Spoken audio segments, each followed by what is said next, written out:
नमस्कार दोस्तों, आज हम बात करेंगे एक्सीडेंट के ऊपर। हर घर के अंदर दोस्तों कोई ना कोई साधन जरूर होता है, चाहे मोटरसाइकिल हो, चाहे कार हो या बड़े व्हीकल हो। अगर आपके व्हीकल से, आपके वाहन से कोई एक्सीडेंट हो जाए और उस एक्सीडेंट के अंदर मान लो किसी की मृत्यु हो जाए या गंभीर चोट लग जाए, तो क्या होगी इसमें सजा, कितना इसमें जुर्माना होगा, क्या होगा इंडियन पेनल कोड के अनुसार इसमें सजा का प्रावधान, सब कुछ जानेंगे इस वीडियो में। मैं हूं एसके खंडेला, आप देख रहे हैं लीगल बाबा खंडेला।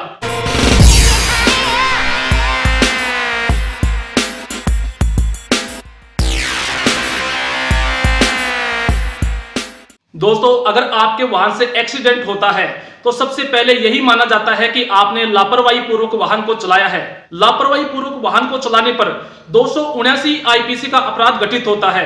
इसमें 6 माह का कारावास और 500 रुपए के जुर्माने का प्रावधान है।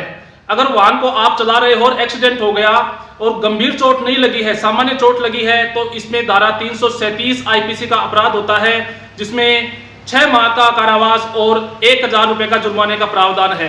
वहीं अगर वाहन चलाते समय एक्सीडेंट हो गया और गंभीर चोट लग गई, किसी का पैर टूट गया, हाथ टूट गया या सिर में चोट आ गई, तो धारा 338 आईपीसी का अपराध घटित होता है। इसमें 2 वर्ष तक का कारावास और 1000 रुपए के जुर्माना या दोनों से इसमें दंडित किया जा सकता है। दोस्तों, धारा 337 और 338 जहां भी लगती है उनके साथ में 279 धारा जरूर लगाई जाती है।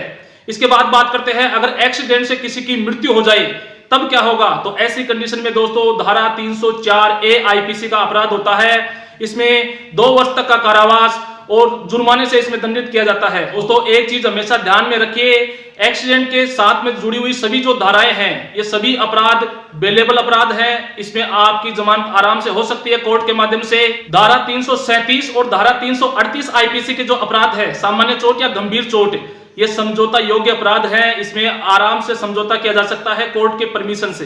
दोस्तों, ज्यादातर केसों में क्या होता है कि जैसे ही अपनी गाड़ी से किसी का एक्सीडेंट होता है तो हम क्या करते हैं, गाड़ी को तुरंत वहां से भगा के ले जाते हैं। लेकिन दोस्तों, एक बात आपको हमेशा ध्यान में रखनी चाहिए, वो ये है कि अगर आपकी गाड़ी से किसी का एक्सीडेंट हुआ है और उसको सामान्य चोट लगी है या थोड़ी गंभीर चोट लगी है, अगर आप उसको हॉस्पिटल ले जाते हो तो वह बच सकता है, तो आपको उसको हॉस्पिटल के अंदर लेकर के जाना चाहिए। इससे कई फायदे होंगे।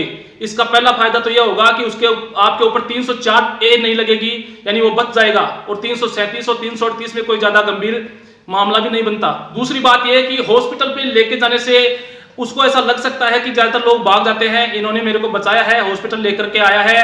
हो सकता है कि वो आपके ऊपर एफआईआर भी दर्ज नहीं करवाए, और अगर एफआईआर दर्ज भी करवा देता है तो 337 338 में समझौता भी कर लेगा वो फिर। इसके साथ ही दोस्तों, जहां 304 ए लग जाती है, यानी एक्सीडेंट से मृत्यु हो गई, तो ऐसे में समझौता योग्य अपराध ये नहीं होता है। इसमें अगर एफआईआर दर्ज हो गई तो फैसला अंतिम जजमेंट तक जाता है, यानी इसमें या तो आपको सजा होगी या आपको कोर्ट के माध्यम से जो जुर्माना निर्धारित किया गया है वो आपको चुकाना होगा। कई बार दोस्तों सिचुएशन ऐसी हो जाती है कि एक्सीडेंट करने के बाद में बहुत सारी भीड़ इकट्ठी हो जाती है और आपके ऊपर हमला करने के लिए तैयार हो जाती है। तो ऐसी कंडीशन में आपको वहां से अपनी जान बचा करके निकल जाना चाहिए और बाद में पुलिस को सरेंडर कर देना चाहिए। अगर आपकी गाड़ी से एक्सीडेंट हो जाए तो घबराए बिल्कुल भी नहीं। कोई भी व्यक्ति जानबूझ करके किसी का भी एक्सीडेंट नहीं करना चाहता, फिर भी कोई एक्सीडेंट हो गया तो घबराए बिल्कुल भी नहीं। इसकी जो सभी सेक्शन है वो बेलेबल है, यानी इसमें जमानत आपकी हो जाएगी। वहीं अगर किसी व्यक्ति का एक्सीडेंट हुआ है, उसके गंभीर चोट लगी है, हॉस्पिटल में गए हैं, वहां पे जांच हुई है, ऑपरेशन हुआ है, लाखों रुपए का खर्च हुआ है, या कोई व्यक्ति खत्म हो गया एक्सीडेंट से, तो एमवीएक्ट जो है, मोटर व्हीकल जो एक्ट है, उसके अंदर क्लेम पिटीशन आप दायर कर सकते हैं वकील के मार्फत, आपको क्लेम मिलेगा उससे। अब दोस्तों, सबसे महत्वपूर्ण बात जो है वो जो आपके काम की है वो ये है कि आप एक चीज हमेशा ध्यान रखना कि आपकी गाड़ी के डॉक्यूमेंट्स हमेशा कंप्लीट रखना। ड्राइविंग लाइसेंस हो, इंश्योरेंस हो, या आपकी आरसी हो, पॉल्यूशन हो, फिटनेस हो, या आपकी गाड़ी बाहर जाती है तो परमिट, ये सभी डॉक्यूमेंट्स जो है आपके पास होने चाहिए। दोस्तों, अगर आपके पास ड्राइविंग लाइसेंस और इंश्योरेंस नहीं है गाड़ी का और आपकी गाड़ी से कोई एक्सीडेंट हो जाता है, तो जो भी क्लेम कोर्ट निर्धारित करता है, जो भी क्लेम लगता है, वो आपको अपनी जेब में से भुगतान करना पड़ता है। इसके लिए दोस्तों इंश्योरेंस के साथ में हमेशा ड्राइविंग लाइसेंस जरूरी है।